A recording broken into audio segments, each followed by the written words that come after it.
우리에게 주신 하나님 말씀 받도록 하겠습니다. 요한계시록 21장 1절과 4절입니다. 또 내가 새 하늘과 새 땅을 보니 처음 하늘과 처음 땅이 없어졌고 바다도 다시 있지 않더라. 또 내가 보매 거룩한 성 새 예루살렘이 하나님께로부터 하늘에서 내려오니 그 준비한 것이 신부가 남편을 위하여 단장한 것 같더라. 내가 들으니 보좌에서 큰 음성이 나서 이르되 보라 하나님의 장막이 사람들과 함께 있음에 하나님이 그들과 함께 계시리니 그들은 하나님의 백성이 되고 하나님은 친히 그들과 함께 계셔서 모든 눈물을 그 눈에서 닦아주시니 다시는 사망이 없고 애통하는 것이나 곡하는 것이나 아픈 것이 다시 있지 아니하리니 처음 것들이 다 지나갔음이러라. 이것은 살아계신 하나님의 말씀입니다. 아멘. 네, 제가 하나님 나라에 대한 시리즈 설교를 하고 있습니다. 중간에 이제 팔복이라고 흔히 얘기하는, 팔복이 아니라 사실 한 가지 복이라고 그랬죠. 천국을 소유하는 그 그리스도인, 그들이 누리는, 그들이 가지고 있는 8가지의 특성을 의미한다라고 말씀을 드렸고, 그 이야기를 마태복음 5장 1절부터 12절을 가지고 지난 2주 동안 이야기를 했는데요. 역시 하나님 나라에 대한 이야기라는 것에서 같은 맥락인데요. 이제 오늘은 미래에 완성될 하나님의 나라에 대한 이야기를 하고자 합니다. 지난번에 현재에 임한 하나님의 나라에 대해서 우리가 배웠죠. 이제 미래에 완성될 하나님의 나라.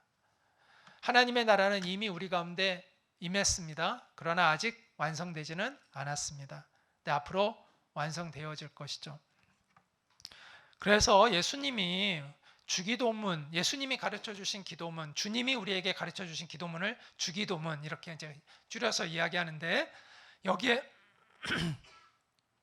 여기에 보면 예수님이 이렇게 우리에게 기도하라고 가르쳐 주셔서 나라가 임하시오며 하나님의 나라가 이곳에 임하게 해달라고 기도합니다.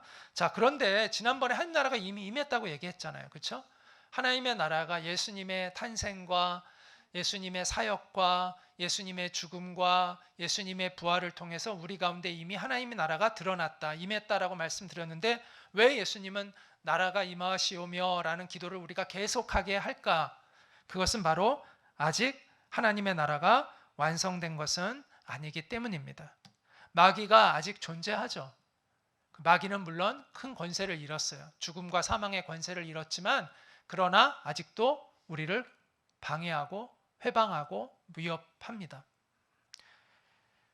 그래서 하나님 나라의 여명은 밝았지만 아직 완성된 것은 아니기 때문에 우리는 하나님의 나라가 이 땅에 완전히 이루어지도록 완성되도록 기도하도록 요청받고 있습니다. 하나님 나라가 완성되는 것과 가장 중요하게 연결되어지는 사건이 뭐죠? 예수님의 재림입니다. 예수님은 다시 오신다고 우리에게 약속을 하셨어요. 그 예수님 자신의 약속은 하나님 나라가 미래에 완성되어질 것을 암시하고 있는 것이죠.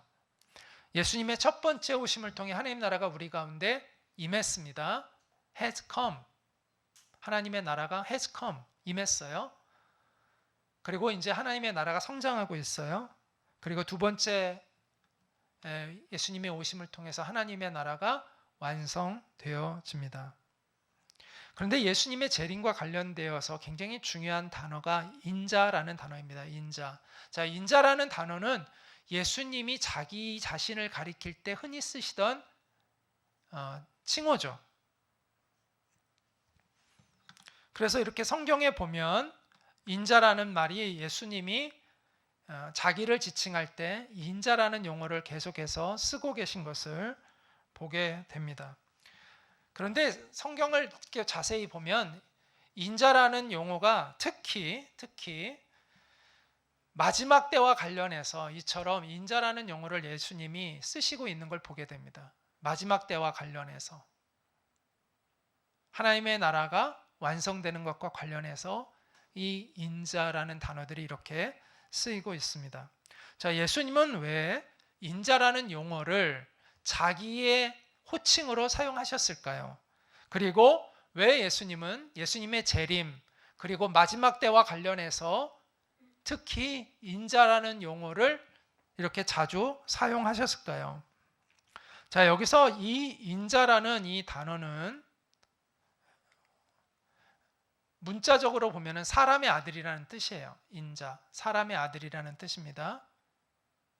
그런데 이 인자라는 용어는 예수님의 인성을 강조한다고 생각하기가 쉬워요. 그래서 어떤 학자들은 실제로 예수님의 인자하면 예수님의 인성을 강조한다고 이렇게 주장하기도 합니다. 그러나 예수님의 이 인자라는 용어는 단순한 사람의 아들이라는 뜻이 아니라 여기 앞에 정관사가 붙어 있어요. 사실은 원래는. 그래서 우리나라는 이제 정관사가 없잖아요. 근데 영어 성경이나 헬라어에는 항상 정관사가 붙어 있어요. 그래서 그 사람의 아들이라는 것으로 어떤 특정인을 지칭하고 있는 거예요. 그러니까 단순히 사람을 얘기하는 게 아니라 어떤 특정한 성경에서 얘기하고 있는 바로 그 사람의 아들, 그 인자라는 의미입니다. 그래서 이 인자라는 용어는 예수님의 오히려 메시아 되심을 강조하고 있는 거예요. 예수님의 오히려 신성을 더 강조하고 있다라는 것입니다. 마가복음 14장 60절 이후에 보면 예수님이 대제사장 앞에서 이제 심판을 받으시잖아요. 신문을 받으시잖아요. 그 신문을 받으시면서 예수님이 인자라는 용어를 어떤 의도로 사용하셨는지를 알 수가 있어요. 예수님이 하신 말씀 중에서. 자, 대제사장이 가운데 일어서서 예수에게 물어 가로되 네가 찬송받을 자의 아들 그리스도냐? 이렇게 물었어요. 그러니까 예수님이 뭐라고 얘기하냐면 내가 그니라. 내가 바로 찬송받을 자의 아들 누구라는 거예요? 그리스도다. 그러면서 바로 인자가 이렇게 나옵니다. 인자가 권능자의 우편에 앉은 것과 하늘구름을 타고 오는 것을 너희가 보리라. 여기서 따라서 인자는 곧 그리스도를 의미한다는 걸 감지할 수가 있죠. 자, 그러니까 대제사장이 흥분을 합니다. 극도의 흥분을 합니다. 그러면서 옷을 찢으며, 옷을 찢는 것은 자기가 굉장히 지금 화가 났다는 걸 표시하는 거예요. 그 당시에 이제 그 풍습 가운데 옷을 찢는다는 건 자기가 지금 분개하고 있다는 걸 표현하는 겁니다. 우리가 어찌 더 증인을 요구하리요? 그 참남한 말을 너희가 들었도다. 너희는 어떻게 생각하느냐? 사람들에게 이렇게 묻습니다. 그러니까 사람들이 뭐라고 얘기하냐면 예수를 사형에 해당하는 자라고 정죄하고 혹은 그에게 침을 뱉으며 그의 얼굴을 가리우고 주먹으로 치며 가로되 선지자 노릇을 하라 하고 하속들은 종들은 손바닥으로 예수님을 쳤다고 이야기합니다.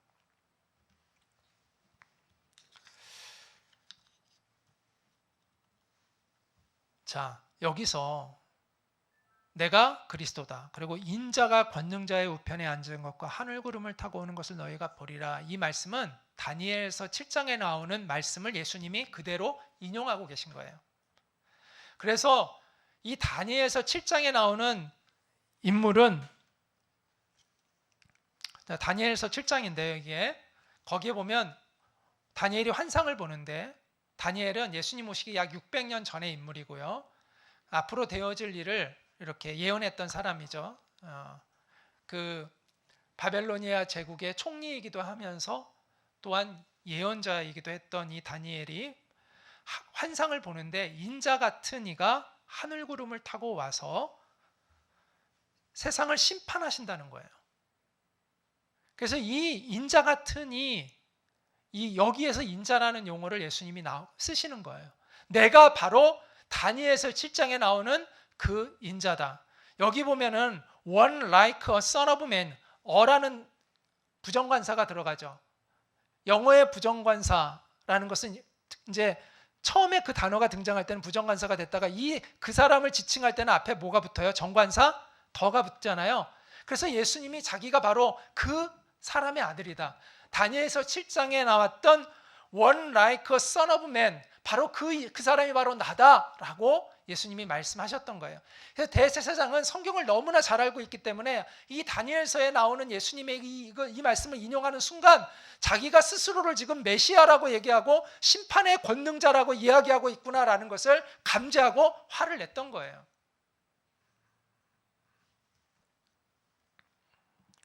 그러므로 예수님의 이 인자라는 호칭은 단순한 용어가 아니라 예수님 스스로가 예수님을 어떻게 인식하고 있으셨는가에 대한 증거입니다.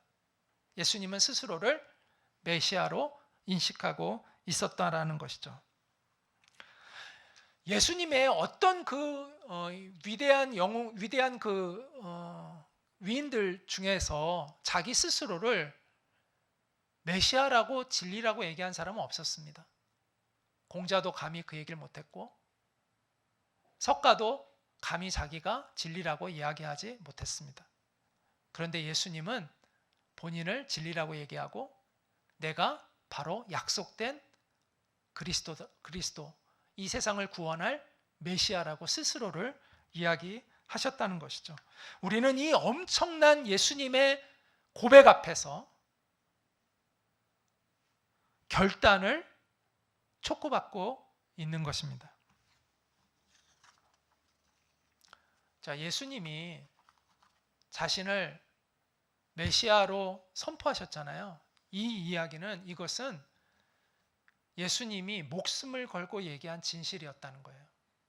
지금 절체절명의 순간 아닙니까? 자기가 어떻게 말을 하느냐에 따라서 자기의 지금 생명이 걸려있는 문제인데 예수님이 너무나 담대하게 자기의 목숨을 내던지면서 외친 진실이 뭐냐면 내가 바로 그니라. 권능자의 우편에 앉은 것과 하늘구름을 타고 내가 오는 것을 너희가 보리라. 이렇게 선언하셨다는 것이죠. 이것은요, 누구에게는 놀라운 소망이며 누구에게는 큰 두려움이 되는 일이죠. 여러분에게는 이 말씀이 소망이 되기를 바랍니다. 하나님 나라의 1차적인 의미는 하나님의 다스림과 통치라고 말씀드렸어요. 장소가 아니에요. 죽어서 좋은 곳 가는 그런 의미가 아니에요. 하나님 나라는 하나님이 통치하시는 세계 안으로 우리가 들어가는 거예요. 그게 핵심이라고 말씀드렸어요. 그런데 마지막 날에는 우리 눈에 보이는 하나님의 나라, 장소적인 개념까지도 포함된 하나님의 나라가 미래적 하나님의 나라입니다.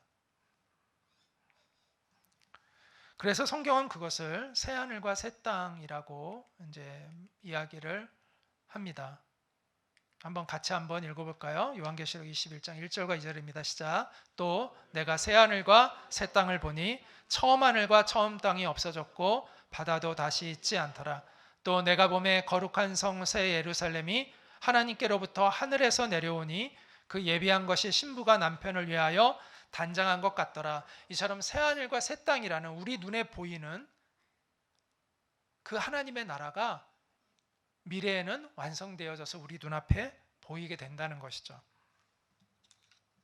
그런데 이 새 하늘과 새 땅은 하나님의 통치권이 절정을 이룬 것을 의미합니다. 그래서 그 다음 구절은 이렇게 얘기하는데 내가 들으니 보좌에서 큰 음성이 나서 가로되 보라 하나님의 장막이 사람들과 함께 있음에 하나님이 저희와 함께 거하시리니 저희는 하나님의 백성이 되고 하나님은 친히 저와 함께 계셔서 모든 눈물을 그 눈에서 씻기심에 다시는 사망이 없고 애통하는 것이나 곡하는 것이나 아픈 것이 다시 있지 아니하리니 처음 것들이 다 지나갔음이러라. 이렇게 말씀합니다. 하나님 나라의 완성된 모습을 요한계시록에 이렇게 표현하고 있습니다. 그래서 에덴 동산, 창세기에 나오는 에덴 동산은 이 요한계시록에 나오는 새 하늘과 새 땅의 그림자다라고 이야기할 수가 있습니다. 에덴 동산은 타락의 가능성이 있었죠. 그러나 새 하늘과 새 땅에서는 우리는 이제 더 이상 타락하지 않는 영원한 행복과 자유를 누리는 하나님과 함께 그런 새로운 그런 시대를 우리는 맞이하게 될 것이다라고 약속하고 있습니다. 어떤 사람들은 기독교가 고상해지려면 천국과 지옥 이야기를 하지 않아야 된다라고 주장하는 사람이 있습니다. 그런데 천국과 지옥이 없다면 우리가 왜 예수님을 믿을까요? 천국과 지옥이 없다면 왜 우리가 순교까지 하는 것입니까? 천국이 없다면 왜 우리가 복음을 전하려고 그렇게 애를 쓰는 것입니까? 천국이 빠진 복음은 복음일 수 없습니다. 구원과 심판이 있기에 천국이 이 복음이 천국 복음이 진정 의미 있는 그 기쁜 소식이 되는 것이죠. 천국과 지옥이 실제로 있기 때문에 이 복음이 정말 복음일 수가 있는 것이죠. 어떤 분은 이런 생각을 합니다. 사랑의 하나님이 어떻게 심판할 수 있습니까? 이런 사람 은근히 많아요. 사랑의 하나님이 어떻게 우리를 심판하겠습니까? 지옥은 없습니다. 우리 하나님이 우리를 얼마나 사랑하시는데, 뭐 이런 사람들이 있어요. 그런데 여러분, 사랑과 심판이 반대인가요? 사랑과 심판이 정말 반대일까요? 사랑의 반대말이 심판인가요? 그러면 여러분, 불의한 자를 심판하는 재판관은 사랑이 없는 사람인가요? 여러분이 불의한 자를 재판하는 재판관을 저 사람은 사랑이 없는 사람이야, 무정한 사람이야 이러지 않잖아요. 그런데 왜 하나님은, 그 공의로운 하나님의 심판을 하시는 하나님은 왜 하나님은 사랑이 없냐고, 그런 하나님은 사랑일 수 없다고 말하는 거죠. 그게 뭔가 모순이 있지 않으세요? 사랑의 반대말이 심판이 아니에요. 사랑과 심판은 함께 있어야 되는 거예요. 하나님의 심판은요, 하나님의 정의에서 나오는 거예요. 그리고 하나님의 정의는요, 하나님의 사랑과 조화를 이루어요. 여러분이 어떤 사람이 정말 정의롭다고 할 때 그 사람 안에 또한 사랑이라는 걸 보는 거잖아요. 사랑이 빠져버린 아주 잔인한 정의를 여러분이 정의롭다고 말하진 않잖아요. 우리가 누군가를 정의롭다고 얘기할 때는 거기에는 공정함과 사랑이라는 것이 포함되어 있어서 그 사람을 정의롭다고 얘기할 수가 있는 거죠. 하나님은요, 사랑의 하나님은, 정의로우신 하나님은 구원할 자를 구원하시고 심판할 자를 심판하세요. 그리고 여러분, 이걸 알아야 되는데, 누군가에게는요, 심판하시는 하나님이 가장 큰 위로가 돼요. 과거에 독재 권력이 자신의 정적을 없애기 위해서 아무 무고한 사람들을 빨갱이로 몰아서 고문하고 거짓 자백을 받아내고 재판을 해가지고 심지어 죽이기까지 한 일들을 알잖아요. 정말 그 억울함을 누구에게도 하소연 못하고 평생 그 무거운 짐을 가지고 살고 갔던 사람들이 있잖아요. 여러분, 그 사람들을 뭘로 위로할 거예요? 이 땅에서 정의가 이루어지지 않았는데 그 억울함을 누가 갚아줄 수 있을까요? 그런 사람들에게 유일한 소망은 살아계신 하나님이에요. 하나님이 심판하실 것이다. 하나님이 나의 이 억울함을 갚아주실 것이다. 그것이 없으면요, 견딜 수 없는 거예요. 누구에게는 사랑의 하나님이 큰 위로가 될 수 있겠지만 또 누구에게는 심판하시는 하나님이 그에게 가장 큰 위로가 되는 거예요. 심판하시는 하나님이 없다면 이 땅에서 억울하게 살다가 죽는 사람들을 무엇으로 위로할 수 있겠습니까? 그런 사람에게 제가 어떤 위로를 해줄 수가 있겠어요? 심판하시는 하나님이 계시기 때문에 위로할 수 있는 거예요. 하나님은 아십니다. 하나님이 갚아주실 겁니다.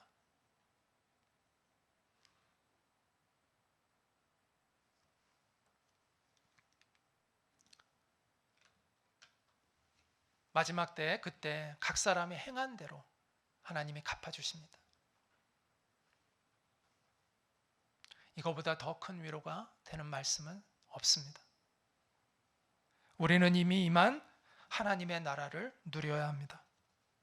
그리고 앞으로 완성될 하나님의 나라를 우리는 소망해야 합니다. 우리의 궁극적인 소망은 하나님이 우리를 위해 예비해 놓으신 새 하늘과 새 땅입니다. 주님과 얼굴을 맞대고 보면서 살게 될 그 영원한 나라입니다. 자, 그러면 이 나라는 언제 완성될까요? 마태복음 24장에 보면 예수님의 제자들이 마음이 급해서 주님, 세상 끝이 언제 옵니까? 어떤 징조가 일어납니까? 라고 묻습니다. 그때 예수님이 뭐라고 말씀하셨냐면 너희가 사람의 미혹을 받지 않도록 주의하라. 많은 사람이 내 이름으로 와서 이르되 나는 그리스도라 하여 많은 사람을 미혹해 하리라. 거짓 그리스도들이 나타난다는 것이죠. 난리와 난리 소문을 듣겠으나 너희는 삼가 두려워 말라. 이런 일이 있어야 하되 끝은 아직 아니니라. 민족이 민족을 나라가 나라를 대적하여 일어나겠고, 이제 전쟁이 일어난다는 거죠. 처처에 기근과 지진이 있으리니 이 모든 것이 재난의 시작이니라. 그때 사람들이 너희를 환난에 넘겨 주겠으며 너희를 죽이리니 너희가 내 이름을 위하여 모든 민족에게 미움을 받으리라. 그때 많은 사람이 시험에 빠져 서로 잡아주고 서로 미워하겠으며 거짓 선지자가 많이 일어나 많은 사람을 미혹하게 하겠으며 불법이 성함으로 많은 사람의 사랑이 식어지리라. 그러나 그날과 그때는 아무도 모르나니 하늘의 천사들도 아들도 모르고 심지어 예수님 자신도 모르고 오직 하늘에 계신 하나님 아버지만 아시느니라. 이렇게 말씀을 하고 있습니다. 예수님은 오직 그 때는 하나님의 권한에 속한 거다라고 말씀을 하셨죠. 그리고 노아 시대에 홍수가 일어나서 이제 인류가 노아의 가정 빼고는 다 멸망당할 때 그들이 장가가고 시집가고 마지막까지 그렇게 흥청망청 살았던 것처럼 세상의 사람들이 아무리 세상에 종말이 일어난다, 종말의 징조들이 나타나도 그와 같을 것이다. 그러므로 너희는 깨어 있으라, 준비하고 있어라. 이렇게 당부하셨습니다. 자, 여기 보면 여러 가지 이런 종말의 징조들이 나오는데 이 징조들이 뭐 특별한가요? 이미 인류의 역사에서 수없이 반복되고 있는 일 아닌가요? 그래서 이 예수님의 이 말씀은 어떤 때를 우리에게 알려주기 위해서라기보다는 무엇이 메시지냐 하면 이 땅은요 멸망할 수밖에 없다는 거예요. 결국은 지금 얘기하는 이 전쟁, 기근, 지진, 환란, 불법, 거짓됨, 이게 이 세상의 모습이잖아요. 이런 세상은 망할 수밖에 없는 거죠. 결국은 끝날 수밖에 없는 요소를 가지고 있다. 너희가 살아가는 이 세상은 소망을 둘 세상이 아니다. 결국은 끝날 수밖에 없는 세상이다. 그것을 말씀하고 있는 것입니다. 그러므로 너희가 이 세상에 소망을 두지 말고 깨어 있어라 라고 말씀하는 것이죠. 그런데 우리가 알아야 될 것은 이 우주적 종말 이전에 우리는 개인적인 종말을 대부분 맞이하게 될 것입니다. 이제 주님이 오실 날이 다가오고 있다고 저도 생각이 듭니다. 과연 우리가 이 지구에 다가오는 재앙을 우리가 막아낼 수 있을까에 대한 의문도 사실 많이 들어요. 그리고 주님이 오실 때가 정말 다가오고 있구나라는 생각이 듭니다. 그런데 그렇지 않더라도 제가 주님 앞에 건강하게 살아도 몇십 년 있으면 저도 가야 되고 아마 여러분 다 주님 앞에 이제 갈 날이 멀지 않은 것 같습니다. 우주적 종말 이전에 우리에게는 개인적 종말이라는 더 심각한 문제가 우리 가운데 놓여 있다라는 것이죠. 그런데 우리 개인의 종말 역시도 아세요? 모르죠. 우리가 언제 죽을지 아세요? 모르고 살잖아요. 주님은 우리 각자의 개인의 종말도 우리에게 알려주시지 않았습니다. 그런데 중요한 것은 우리가 개인의 종말도 깨어 준비하고 있어야 한다라는 것입니다. 사람들은 참 희한하게 예수님이 꼭 알았으면 좋겠다라고 하는 건 관심 없고 예수님이 좀 대충 알라라고 하는 건 꼭 알고 싶어가지고 막 그러는 경향들이 있는 것 같아요. 사람들은 예수님이 언제 오시는지, 자기가 언제 죽는지 이런 거는 관심이 많은데 자기가 하나님 앞에서 지금 어떻게 살고 있는지에 대해서는 별로 돌아보지 않는 것 같아요. 아니, 오래 살면 뭐합니까? 내가 지금 주님 앞에서 어떻게 살고 있는가가 제일 중요한 문제인데 거기에는 관심이 없어요.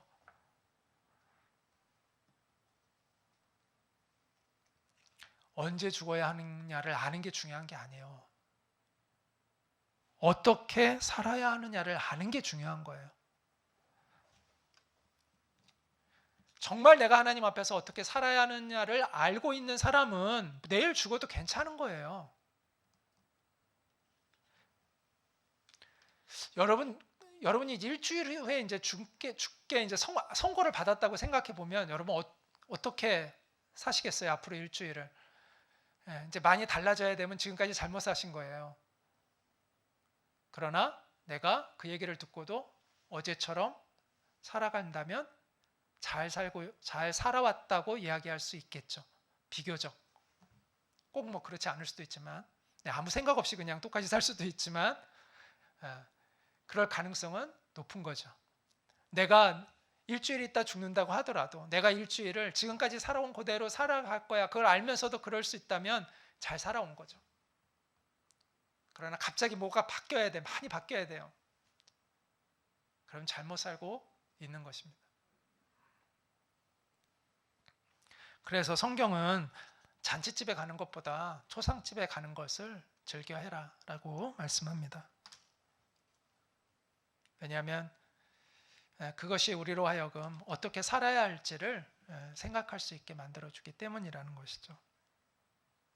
죽음을 준비하는 것은 빠를수록 좋아요. 어떤 사람들은 죽음 생각하면 무서워, 죽음 생각하면 재수없어, 죽음 생각하면 불길해, 왜 이래가지고 죽음을 생각 안 하려고 하는 사람들이 있어요.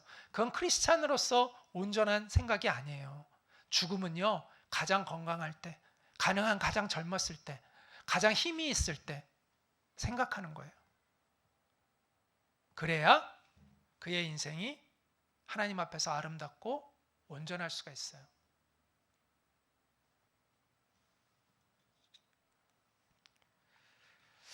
이 땅에서의 우리의 인생이 참 짧고 허무하잖아요. 그런데 이 땅에서의 인생이 허무하지 않을 수 있는 유일한 것은 이 땅에서의 인생으로 인하여 우리가 하나님의 나라에 들어갈 수 있다는 것이죠.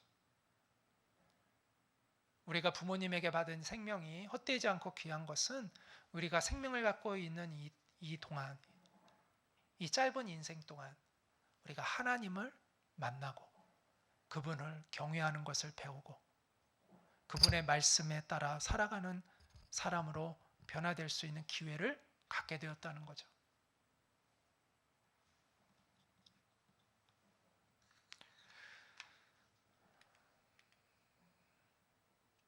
이 땅에서 영혼을 준비하는 지혜로운 여러분 되시기를 바랍니다. 궁극적인 우리의 소망은 새하늘과 새 땅이라고 말씀을 드렸습니다. 미래에 완성되어질 하나님의 나라입니다. 우리는 내세에 대한 그와 같은 분명한 소망을 가지고 있습니다. 그런데 우리가 내세에 대한 우리의 소망이 그럼 우리의 현실을 어떻게 살아가게 할까요? 현실을 외면하며 살아가는 사람이 되는 걸까요? 그게 아닙니다. 오히려 내세에 대한 소망은, 진정한 소망은요, 우리가 살아가는 이 땅에서 우리가 더욱 진실하게 살게 하는 겁니다. 우리로 하여금 더 열정적으로, 우리로 하여금 더욱 힘을 내어 살게 합니다. 하나님의 나라가 없으면 이 땅은 허무해요. 의미가 없어요, 사실. 열심히 살아야 될 이유도 사실은 없는 거예요. 그래서 진지한 철학자들은 염세주의자가 될 수밖에 없죠. 진지하게 인생을 돌아보면 허무하니까. 그러나 하나님의 나라를 알게 될 때 비로소 우리가 이 땅에서 왜 살아야 하는지, 우리가 어떻게 살아야 하는지, 이 땅이 왜 의미가 있는지, 우리의 인생에 의미가 있는지를 깨닫고 알게 되는 거예요. 그래서 정말 열심히 살 수 있게 되는 것이죠. 하나님 앞에서. 이분은 당뇨병 연구의 세계적 권위자였던 윤지원 박사라는 분인데, 이분은 조선대학교 생물학과를 졸업하고 미국에 유학 가서 면역학으로 박사학위를 받았습니다. 그래서 당뇨병 연구의 최고 권위자 중에 한 사람으로 미국과 캐나다를 오가면서 연구활동을 하신 연구자인데요. 1979년에 당뇨병과 바이러스의 연관성을 밝힌 발표로 인해서 세계 노벨상 후보에도 오른 적이 있었습니다. 그가 카나다의 캘거리라는 도시가 있잖아요. 거기에 의대에 당뇨병 연구소장으로 있을 때 카나다 그 박사들 10명이 그 사람 밑에 이제 연구소에 직원들로 있었다고 합니다. 처음에는 이분이 동양인이니까 이분을 굉장히 무시했대요. 말도 잘 안 듣고 상관임에도 불구하고. 그렇지만 나중에는 다 그분을 따르고 존경하게 되었는데 그 이유는 이분이 워낙 탁월하고 성실했기 때문입니다. 다른 박사들은 몇 년에 한 편의 논문을 이렇게 발표했는데 이분은 1년에 몇 편씩 논문을 썼다고 합니다. 그리고 그 논문들이 거의 다가 우수한 논문으로 채택이 되어서 그 유명한 과학학술지인 네이처지나 사이언스지에 실렸다고 합니다. 그래서 주위에 있는 사람들이 다 감탄을 하고 그분을 존경하게 되었다고 하는데요. 이분이 하는 얘기가 자신이 그렇게 열정적으로 남들은 몇 년에 걸쳐야 그 연구물의 성과를 낼 수 있는 걸 자기는 몇 개월 만에 그렇게 하는 적도 여러 번 있었는데 그럴 수 있었던 것은 하늘나라를 묵상했기 때문이라고 얘기합니다. 하나님의 나라를 묵상할 때 자기의 지친 몸과 마음이 새 힘을 얻을 수가 있었고 그래서 굉장히 집중력도 높아지고 탁월한 그런 연구 성과를 낼 수가 있었다고 고백을 합니다. 2006년 71세의 나이로 그는 그가 그토록 소망했던 하늘나라로 갔습니다. 주님이 우리를 위해 예비해 놓으신 그 새하늘과 새 땅의 영광을 사모하고 바라보는 우리가 되기를 원합니다. 우리가 그럴수록 우리는 오늘에 더욱 집중할 수 있습니다. 그리고 더 열심히 살아갈 수 있습니다. 그리고 바르게 살아갈 수 있습니다.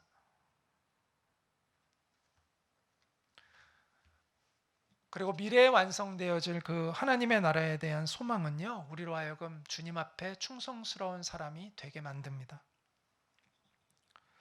부활의 소망이 있기 때문에 우리가 진리를 따라 살아갈 수 있는 용기를 얻게 되는 것이죠. 불의한 그러한 길이 아닌 의로운 길을 걸어갈 수 있는 용기를 얻게 됩니다. 하나님의 나라가 우리에게 약속되어 있기 때문에 고난과 핍박 속에서도 우리가 믿음의 길을 걸어갈 수 있고 복음의 씨앗을 심을 수가 있는 것이죠. 우리는 주님이 오시는 길을 예비하는 자의 사명을 가지고 살아가고 있는 사람들입니다. 예수님이 첫 번째 오실 때 그 길을 예비했던 사람이 있었죠. 그 사람이 누구죠? 세례 요한이죠. 그 세례 요한에 대해서 이사야서는 이렇게 예언하고 있는데 외치는 자의 소리여 가로되 너희는 광야에서 여호와의 길을 예비하라 사막에서 우리 하나님의 대로를 평탄케 하라. 그래서 실제로 광야에서 세례 요한이 살았잖아요. 거기에서 회개하라고 이스라엘 백성들에게 외침으로 예수님의 오시는 길을 예비했습니다. 이제 다시 오시는 주님의 길을 우리는 예비하는 자의 사명을 가지고 있다고 말할 수 있습니다. 우리도 여호와의 길을 예비하는 사람, 주님이 오시는 그 대로를 평탄하게 하는 그러한 삶을 우리가 살아가야 하는 것이죠. 광야에 외치는 자의 소리로 광야에 외치는 자의 소리로 살았다는 것은 무엇을 의미할까요? 세상과 동화되지 않고 살았다는 것입니다. 하나님이 주신 그 부르심의 자리에 머물러 있는 사람이었다라는 것이죠. 우리 역시 그런 삶을 추구해야 합니다. 세례 요한처럼 소명으로 살다가 소명 가운데 죽는 그런 인생을 우리가 살아가기를 원합니다.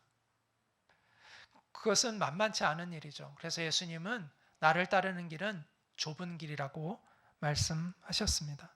그러나 우리에게 있는 소망이 주님을 얼굴과 얼굴을 맞대어 볼 것이라는 그 소망이 우리로 하여금 주님을 따르는 그 좁은 길을 갈 수 있게 하는 것이죠.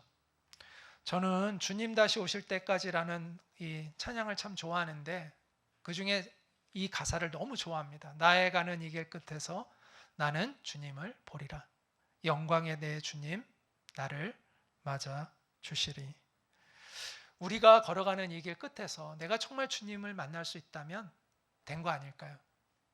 이 땅에서 비록 어려움이 있어도, 이 땅에서 비록 내가 고난을 당해도, 비록 내가 이 땅에서 굶주리고 배고프고 아프고 병들어도, 우리가 정말 내가 가는 이 길 끝에서 우리 주님을 만날 수 있다면 그럼 된 거 아닌가요? 우리가 가는 그 길 끝에서 우리 주님을 만날 수 있기를 소망합니다. 주님을 따르는 그 영광의 길을 우리가 충성되게 따라갈 수 있는, 그리고 우리가 서로 격려하며 그 길을 가도록 이끌어 줄 수 있는 우리 공동체가 될 수 있기를 주님의 이름으로 축원합니다.